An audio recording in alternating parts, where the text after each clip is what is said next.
حضرت عبداللہ ابن عباس کی ایک روایت مزید ہے، جامع ترمذی میں بھی اس کی روایت کے الفاظ موجود ہیں اور باقی کتب میں بھی ہیں۔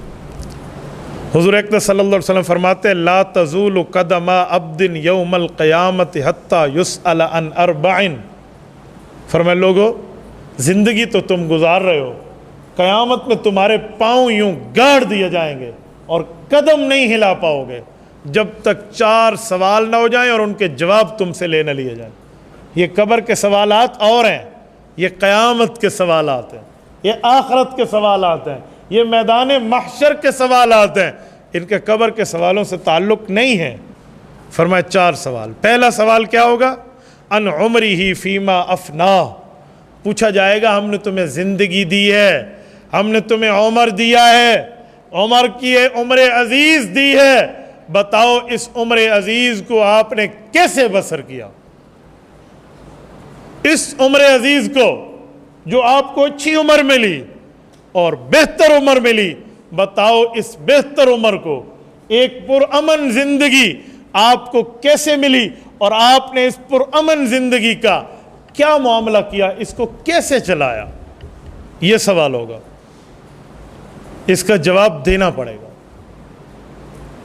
آپ اپنے ان تمام معاملات کو جسٹیفائی وہاں کریں گے، نہیں تو قدم نہیں ہل پائے گا، پھر جو ہوگا سو ہوگا، وہ دیکھا جائے گا وہاں۔ دوسرا سوال وَأَن جَسَدِهِ فِي مَا أَبْلَا، تجھے بہترین صحت مند ہٹا کٹا جسم دیا تھا، بتا اس جسم کو کہاں استعمال کیا؟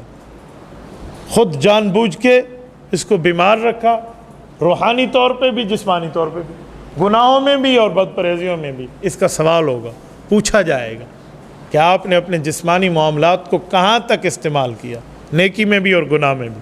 نمبر 3 وَعَنْ عِلْمِهِ مَاذَا عَمِلَ فِيهِ، تجھے دینی معلومات تھی، دنیاوی معلومات تھی، تیرے پاس علم تھا، بتا اپنے اس علم، اپنے اس نالج پر تو نے کتنا عمل کیا تھا، یہ بتاؤ۔ اور ایک ایک زندگی کے مرحلے کو پیش کیا جائے گا اور اس پر گرفت بھی ہوگی اور باز پرس بھی ہوگی کہ آپ نے اس پر کیا کیا۔ یہ تیسرا سوال ہے۔ اور چوتھا سوال ان مالہ من این اکتسبہ وفیما انفقہ، بتا تو نے مال کہاں سے کمایا اور کہاں کہاں پر خرچ کیا۔ آمد و خرچ، یہ کریڈٹ اور ڈیبیٹڈ پوچھا جائے گا، کہاں سے کریڈٹ ہوا اور کہاں پہ آپ نے خرچ کیا، کہاں سے آپ کے پاس مال آیا، وہ حلال راستہ تھا، حرام تھا، وہ تمہارا حق بنتا تھا یا نہیں بنتا تھا، وہ تم اس اجرت کے مستحق تھے یا نہیں تھے، اور پھر اس کے بعد جہاں آپ نے خرچ کیا، آپ کا خرچ جہاں ہوا ہے کیا وہ خرچ ٹھیک جگہ ہوا ہے، حقوق کی ادائیگی میں ہوا ہے، اللہ رسول کی رضا پر ہوا ہے یا اللہ رسول کی مخالفت پہ ہوا ہے؟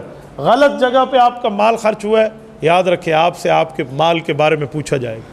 یہ حضور پاک صلی اللہ علیہ وآلہ وسلم نے فیصلہ فرما دی۔